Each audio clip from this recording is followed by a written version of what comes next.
যেতিয়ালৈকে জীৱনত এজন সংগী থাকে তেতিয়ালৈকে বুজিব নোৱাৰি প্ৰতাৰণাৰ যন্ত্ৰণা কিমান। কিন্তু যেতিয়া সেই সমভাগী হোৱা সংগীজন আঁতৰি যাব তেতিয়াহে বুজা যায় ভাল পোৱাৰ বিষাদ কিমান। পাহৰিব পাৰি বুঢ়ী মৰম জানো পাহৰে। এটা কথা সঁচা, তুমি তাৰ বাবে প্ৰয়োজন থকালৈকেহে প্ৰিয়জন। যেতিয়া প্ৰয়োজন শেষ হ'ব প্ৰিয়জনটো বাদেই কোন বুলিও ঘূৰি নাচায়। নপৰে নে শুন তোমাৰ মনত মোলৈ সঁচাকে, মনতে মোৰ পৰে যেন। এজনী ছোৱালী আচলতে কি বিচাৰি নিজৰ বয়ফ্ৰেণ্ডৰ পৰা? টকা, গাড়ী, ঘৰ, চাকৰি।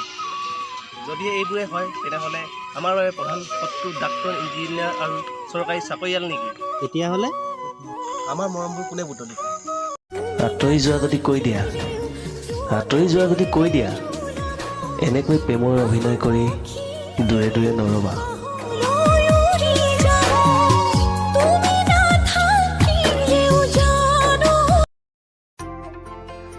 যেতিয়া নিথৰ হ'ব মোৰ শৰীৰ তেতিয়া হয়তো তুমি কান্দিবা। দুখ লাগে এই কাৰণেই যে তোমাৰ চকুলো মুচি দিবলৈ মই তোমাৰ ওচৰত নাথাকিম। বহুত ভাল পাইছিলোঁ, কিন্তু ভাল পোৱাৰ বিনিময়ত এনেকুৱা দুখ পাম বুলি কেতিয়াও ভবা নাছিলোঁ। নুবুজিলো নাজানিলো